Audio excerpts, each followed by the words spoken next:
Live. Yeah, we're live. Hello, everyone. This is Mahmoud. We have today a special guest. We have Milan Behera. He's a software engineer manager at one of the big banks here. So he will be sharing like his experience. He have like more than 18 years of experience in the software. So he'll be sharing everything about the software, the salaries, how to be a software engineer, how the software will be affected by the AI in the next 5 to 10 years. Hello, Milan. How are you? Hey, Mahmoud, nice meeting you, Yeah, nice to meet and you. Thank you for inviting to your program, Of course. and a Thank very you. warm welcome, hello to your viewers as well. Thank you. Thank you. It's my pleasure, man. Okay, you were working in the US before coming here. That's right. So let's start from there. Like, how the market in the US compared to Canada? So yeah, I had the pleasure to work in the United States for about almost 10 years. Oh, So I worked in two different states. When I initially moved from India to United States, I used to work out of Minnesota, okay. which is like a northern part of United States. Yeah, It I believe the shares, weather is pretty similar to yeah, Canada. the weather is pretty similar to Yeah. Canada. It shares border with Canada. Okay. And moving to US initially, different culture, different work experience. Of So course. Yeah. it was a learning experience, I would say. Okay. For anyone who moves from their home country to another country, it's always a different Of course. experience, but it was pretty positive. Like Minnesota is a very warm, welcoming community. That's amazing. So yeah, plus I had a lot of colleagues from my company who were already living there. So the apartment that we rented out had a lot of people from work who I knew. Okay. So the as outside of the office work, as family bonding time, we had a great time there. So you didn't feel that you're like stranger Yeah, there. exactly. Like as I said, right, moving from your home country initially, you are homesick. You Yeah. want to meet people who are comfortable Of with. course. Yeah. So that sense of community, I think, made us, or rather helped us in acclimatizing the country and the environment, and then helped us settle down Yeah. a bit. That's great. So you started there as a junior software engineer. Yeah, so back home in India, I was still working as a software engineer. Yeah. So my client was based in the place that I moved to. Okay. So I moved there and started working at the client location, and I was still as a software engineer. Was it like in the finance and banking as well, or a different domain? No, it was a different domain. So the company that I used to work for, the client there was like a retail company. Okay. So for example, grocery retail. Yeah, yeah. So they had a big umbrella company called Super Value, and Okay. there were other small companies. So I used to work with one of their partner company, and I was working on their e-commerce or application website kind Okay. side of the platform. Yeah. So your part is mainly like, is it like back end, front end, or mobile application? Yeah, so when I started, I started as a full stack developer, Okay. meaning I had the experience of working on the front end technologies as well as the back end technologies. Yeah. Mobile apps in at that time, maybe like about 12 years ago, 13 years ago from now, was pretty new. Like you had mobile phones, smartphones coming up, but Yeah. not at the pace at which we use them right now. Yeah. So that means companies who were into tech, or or tech focus, were more focused on the app, on the computer side of applications, Okay. web applications Maybe map. mostly. Yeah. But mobile was coming up at that time and coming up pretty fast. So I dipped a little bit into mobile programming, but I would not say that that is my forte, or I am an Okay. expert in mobile programming at all. Yeah. Yeah. Yeah. But like, yeah, as the market changed, I believe like you have to have like the resilience to like be changing with the market. Oh, So definitely. Yeah, definitely. One thing I would say, like being in the software engineering technology field, is that this field was always dynamic. Like even before the advancement of AI, the technologies by themselves keep changing a lot, because your whole concept of computers have now moved on from a big box onto a small handheld device that exactly. that has every computational power that previous computers could dream of. 100%. So that means when you build applications, now you have to think of building applications for computer users who use a desktop, a laptop, and also users who use an iPad, an Android tablet, a iPhone, an Android phone. So imagine the number of technologies that has evolved in just the last 15 years with the Exactly. Yeah. advancement of mobile phones. So this landscape of technology always keeps changing, as new devices get introduced, or the devices themselves gets more powerful. the technologies that you can operate on those devices are now vast. Yes. So that's why the technology changes a lot. So as an engineer or someone who's in the software field, you'll always have to keep learning. So that means and learning doesn't always happen on the job, right? Because your job could be on a technology, but the newer technology that are upcoming, you will have to skill yourself. So that means being aware of how the market is, being aware of what new technologies are coming into the market, and how do you make sure that you are up to date? How do you skill yourself 100%. beyond the regular working hours? So I would say, yeah, right now we always hear about AI, but even before AI, the job market always had a constant element of change. Okay. So a constant element of learning and relearning and skilling and applying those skills Yeah, on the because job when you get an opportunity. yes, 100%. Yeah, I heard like most of the reels they are saying about the IT and software. It's kind of like the medical field now.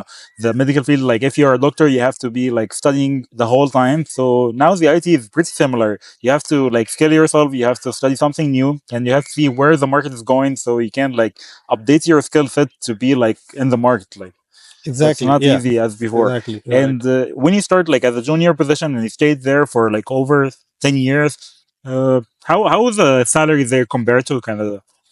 Yeah. So good question. So as I can say, United States itself is a very vast country, right? It Yeah. has 50 states, and the technology landscape in each of the states is quite different. Okay. So, for example, I had the option of working in Minnesota, which is the Midwest part of US, Yeah. and it had a different amount of like the adoption of technology plus the tech jobs Okay.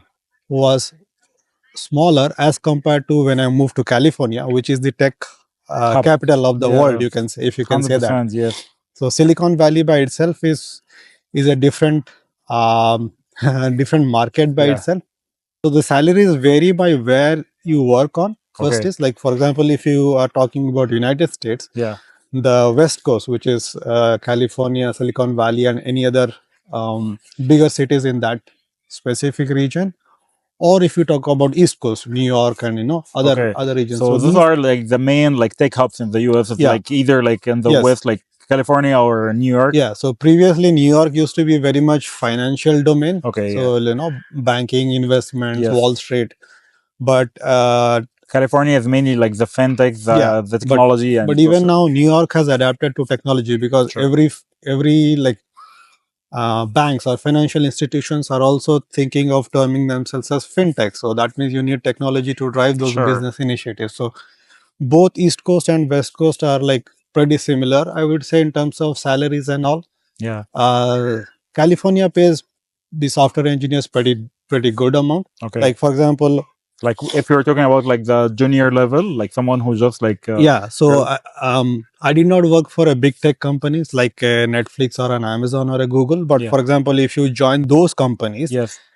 they can pay you almost like 300,000 US dollars. Okay. And it's not like just salary, the It's the whole salary package.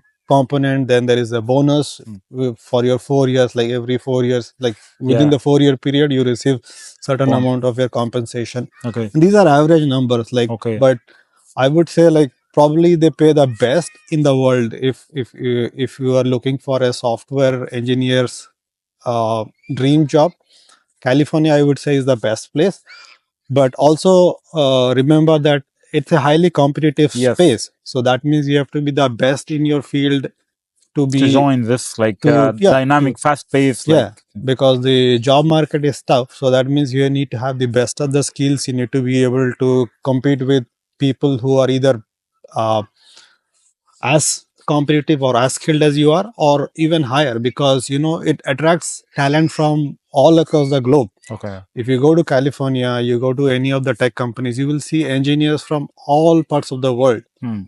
The best of the best. Yeah, the best of the best come to California, and there's a reason behind that. There's a reason why California is Attracting everyone. so advanced in technologies, because the mindset of California. I mean, this is US history, right? So Yeah. when the gold rush was there, and when US initially was found, the the voyagers when they came, Yeah. it was mostly concentrated on the east side of the country. Yes.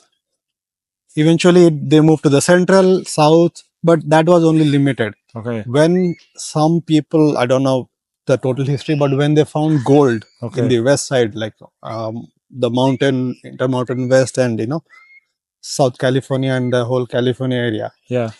the people who moved to the west were called the risk takers. They left Okay. everything that they had in the hope of finding something new and went there to do gold mining or gold Okay. digging. And Golden. Yeah. many people got rich also. Okay. But many people got rich selling shovels for people who were trying to dig. Okay. So the mindset of being able to take a risk and have that Yeah. not having that fear of failure, But yeah, I those are think, the original risk yeah. taker. So Like, that is, I think, that culture or that whole idea of being able to take risk and drive innovation, it's very much there in the DNA of that whole Silicon Valley. 100%. So Yeah. that is why you will see many startups Okay. that in the world, And they scale so fast. Like, all the big startups have been either found in California or have some connection with someone from California, okay. like an Yeah. investor or an engineer or somebody. So that risk appetite is there. So that's why when I say, like, to thrive in San Francisco, yeah, they pay really good, Okay. but then you have to You have remember to that be really good you have to to really join there. really competitive and Of course. good at your skills to go and be able to 100%. work there. Yeah.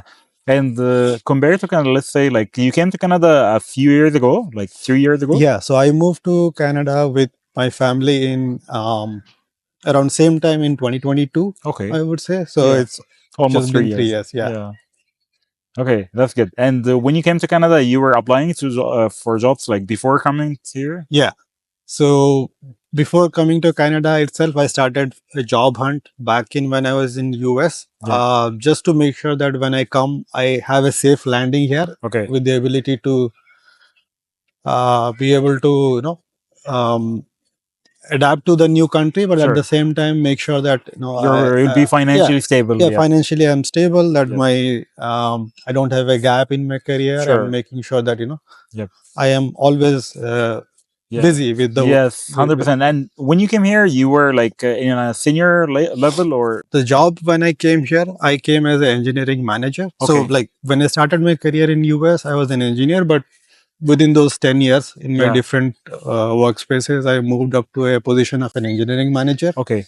So when I was looking for a job here, I was looking for the same position Yep. for an engineering manager, and that's where when I found a job here with one of the big banks here. They Yes. operate in Canada, and then I found the similar position with what I was working back in the United States. That's good. That's good. And let's say like if someone like wants to start here, like he's like, if it has to be like a computer science background or someone from engineering background, what would you say? Like if someone wants to just jump in the IT field.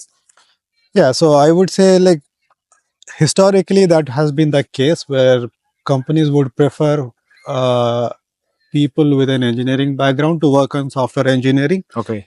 But if you see the landscape today, it has changed a lot. So that means people with the skills who may or may not have a computer science degree are very much have placed themselves to be able to compete with people who have an engineering degree with a computer science. Okay. I think in today's world, the skills matter more than what your degree is. And like many big tech companies like Google and all, Yeah. they have removed that mandate of having Requirements. requirements to have an engineering degree. Like people with who have been able to skill themselves either by doing online courses or learning it by themselves. Yeah. If they can get a chance at an interview and they perform well, I think every company is hiring them. Okay. They are not saying that, okay, oh, you don't have a degree, so we won't hire you. It No, doesn't work this way you are now. doing the job, or we think that you can do the job that we want you to.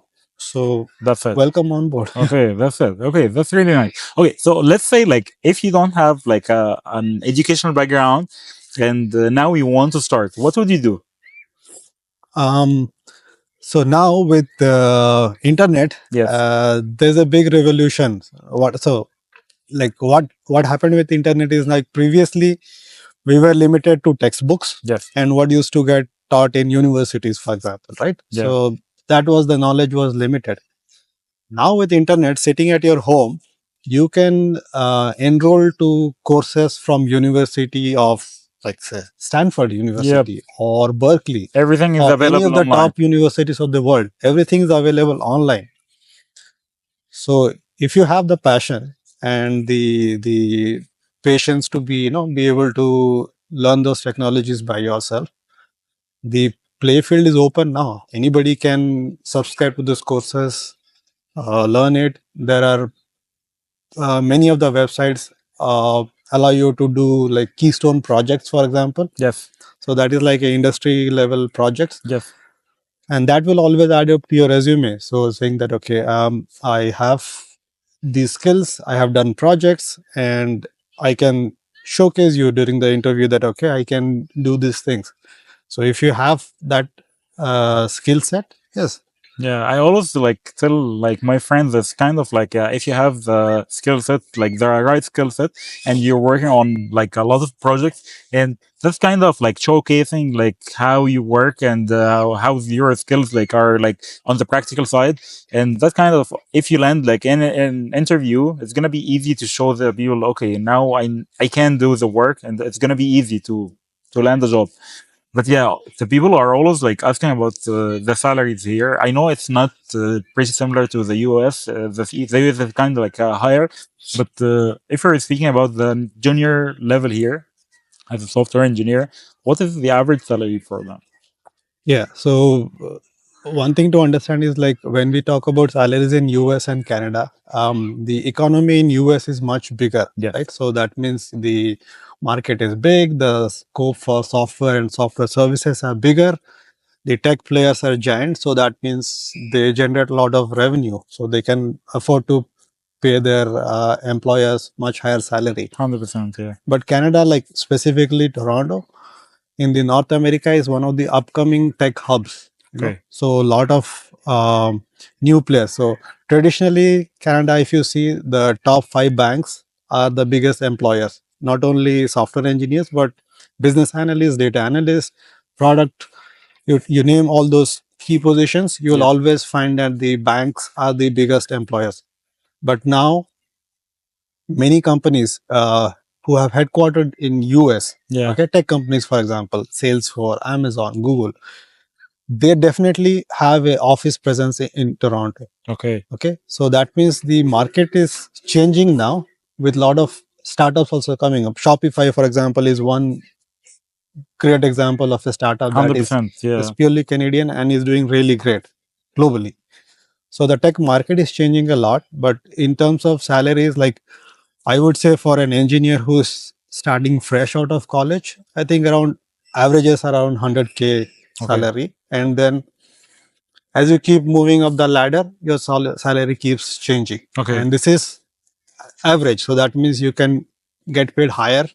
So for example, Google will always pay higher Of than course, yeah, yeah. It depends a on the non-Google company. company. Yeah, Yeah. 100%. So like yeah, let's say like change starting from 100K a year for a junior position, and if he jump a little bit to a senior position, that would be anywhere between like 130, I believe. Yeah, 120, 130. Then the next level could fetch you to like 130, 150, Okay, and so on. and so on.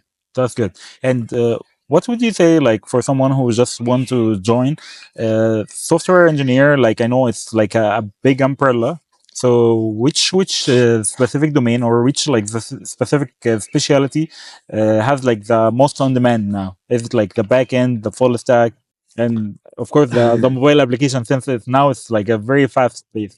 Yeah. Yeah. In today's world, if you ask me, what should be my like if I was starting fresh, right? If I Yeah. was if I was a student now who is thinking of where my career should go, I would definitely invest on learning AI skills. Okay. So that doesn't mean that you have to be a data scientist per se, but AI is going to be key part of every software engineer's life cycle going forward. Okay. I don't know when the evolution is going to stop, when AI will become like dormant. Yeah. But at this moment, when we are starting with AI, it's good to understand like how AI can improve your daily experience at work, right? So that means being able to learn. GitHub Copilot, for example, is a very good example. You don't have to be a data scientist to use GitHub Copilot, Sure. but if your company is allowing you to integrate GitHub Copilot into your daily activity, you definitely as an engineer should be able to learn that tool by like well enough to make sure how do you use it to increase your productivity. Okay.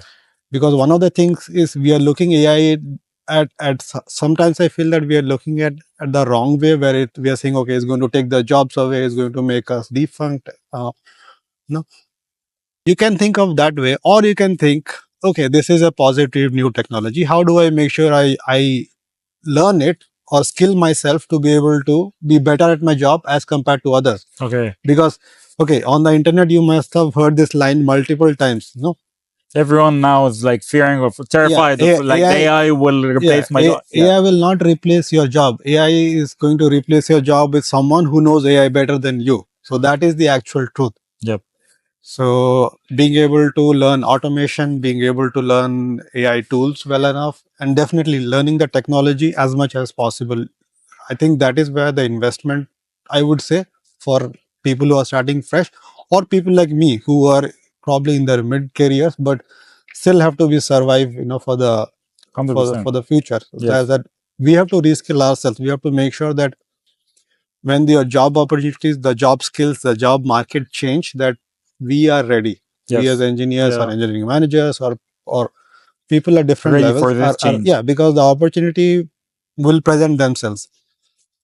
If you are not skilled enough or not ready, you will not be able to grab that Yeah, it will opportunity. pass. So yeah, so the difference between people uh, like engineers who are successful in the future versus who may face failures are the people who do understand that okay, this is the right time to reskill themselves, be able to rewire, reprogram their whole learning process and be ready for the future. Yep, 100%. Yeah. But in terms of general thing, yeah, software engineering is vast. Anywhere that you go, there is always a demand for a front end engineer, a back end engineer, DevOps, Okay. people who build platforms or pipelines for build pipelines, plus back end mobile engineers, front end mobile engineers. So the skill set are vast. I would say always be passionate about technology and be willing to learn anything that comes your way. Okay. If you always say no, I'm a backend engineer, I want to just focus on backend engineering, that's fine. That's your personal choice. But then what it limits is like tomorrow if the job market goes bad, okay. For example, if touch wood it doesn't happen to anybody, but let's say someone loses a job and you go and start a new job hunt online or through your network and you see a skill an opening for a front end or a full stack engineer. Now are you going to say that okay, since I am looking only for back end engineering positions and this is for a different one, I don't want to apply for this one? No. No.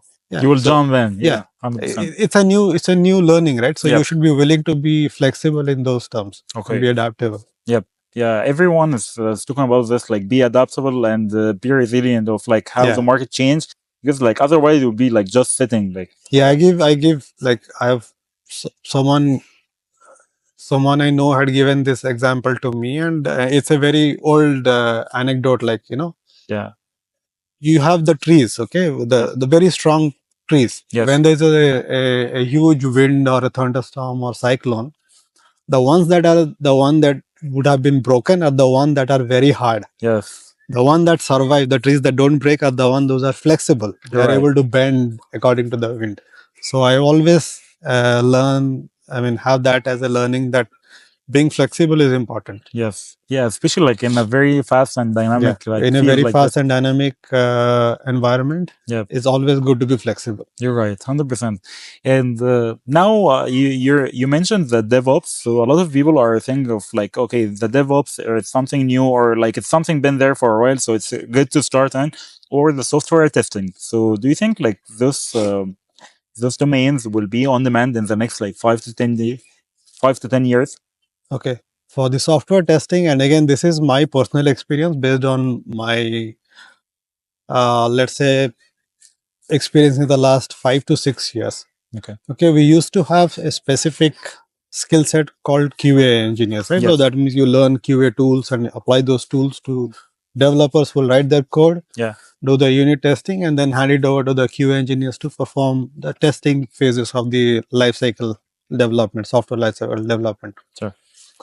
But now what I see is that there is no differentiation between a QA engineer or a developer. Okay. An engineer is an engineer. You are expected to write your code. You are expected to write your unit test cases using, like, JUnit, for example, is a most common use. But then you are also expected to write the component test. That means you have to write your automated test cases. You have to write your dependency test cases.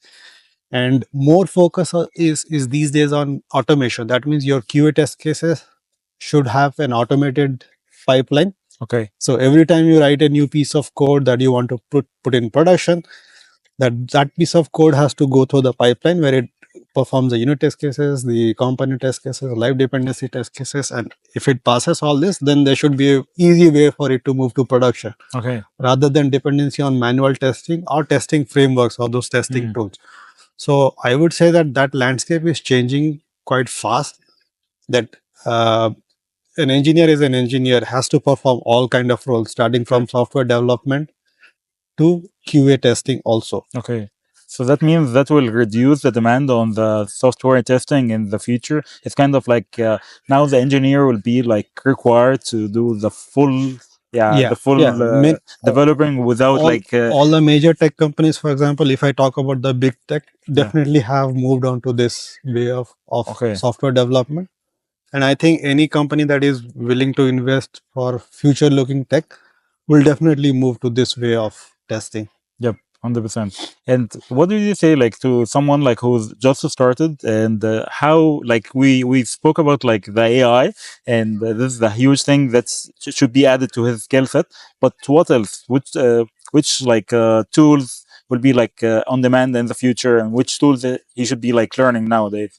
Yeah, I won't say tools, but like programming languages, for example. What's your passionate programming languages? Yeah. So there are some top 5 languages that if you look over the internet, you will always find. Java used to be the top one, but now Python is the most preferred programming languages, because again, the correlation between Python becoming the most preferred language is the evolution of AI. Python has this math packages, which TensorFlow, the machine learning. So that's why you see Python, more and more people are learning Python, or more and more engineers are interested in Python. Plus, the language itself is not very verbose, meaning it's not heavy. Yes. It's very light and it's very readable, easy to learn, easy to like read.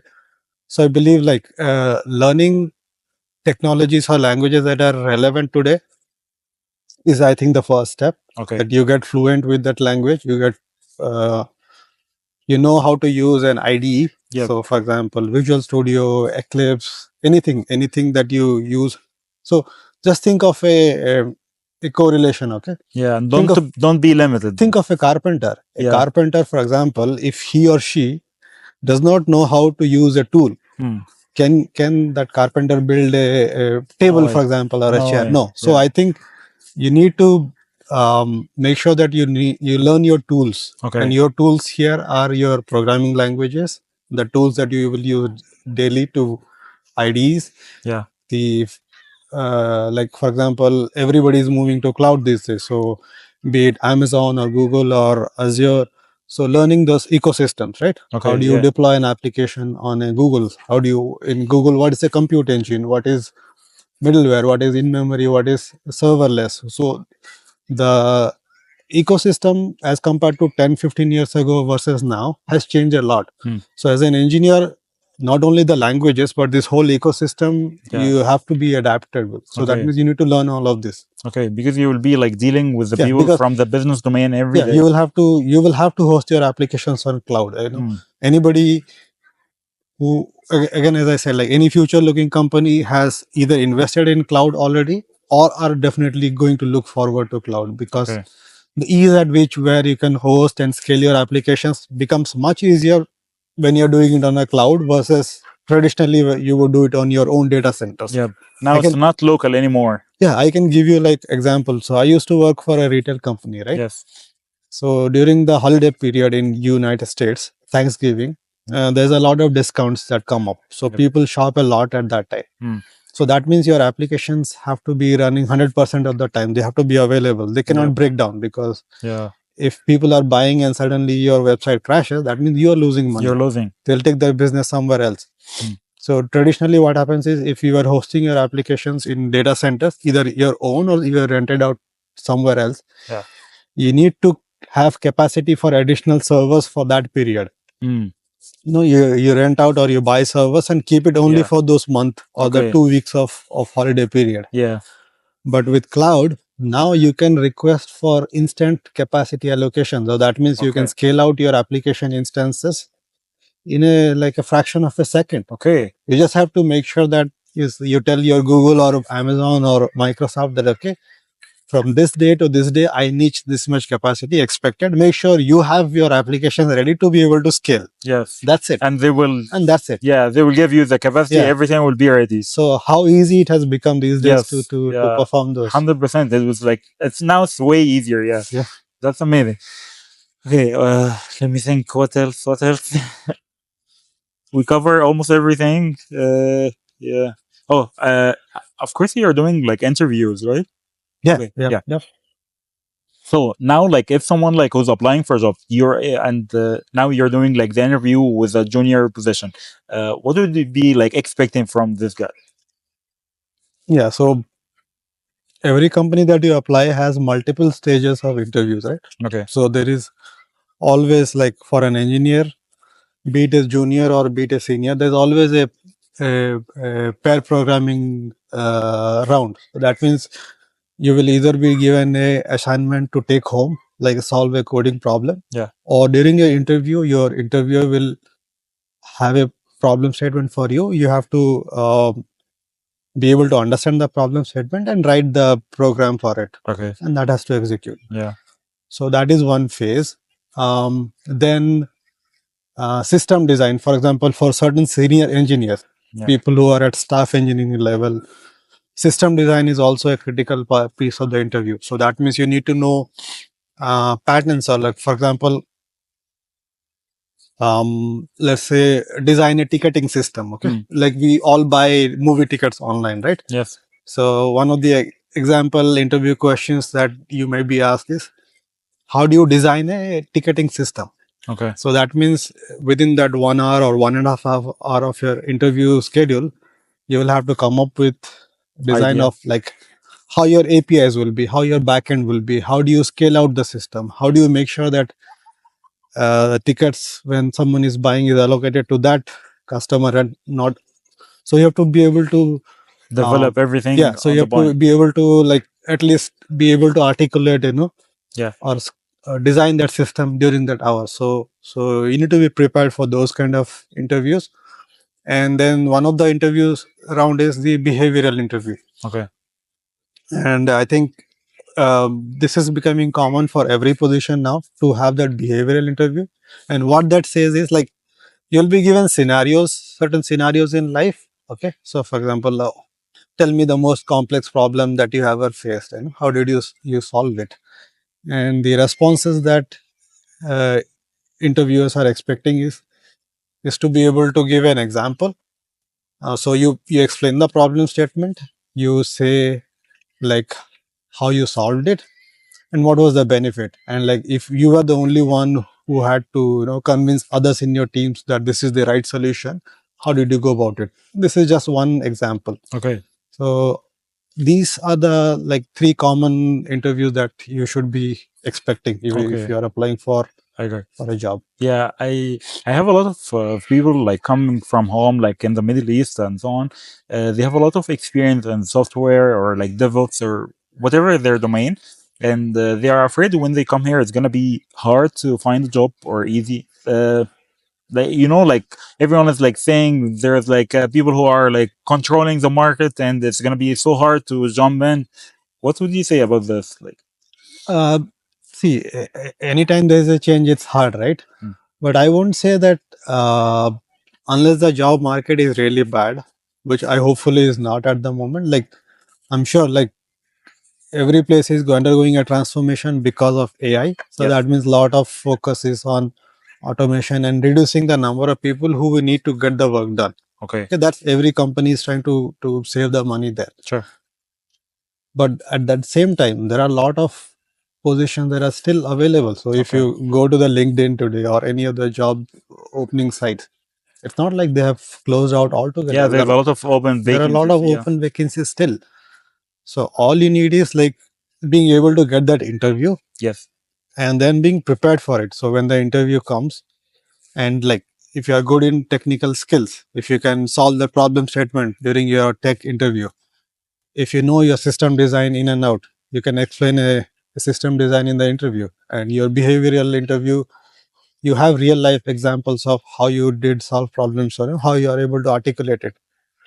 Yeah, those are the only requirements to be able to make sure that you land a successful um, job. Yeah. So And I would not say that okay, there's. I mean, it's the working style, the communication might be slightly different. As long as you are able to explain in the best possible way, yeah, I think it's you'll land yeah. job. Yes, you'll land a job. Okay, sounds great. Okay, thank you so much, Milan. I really appreciate your presence today. We really enjoy everything, and I believe this interview would be really beneficial for everyone. And if anyone like need anything, you can relate in the comments. We'll be like always looking there for you. Thank you so much, and don't forget the like and subscribe. Thank you.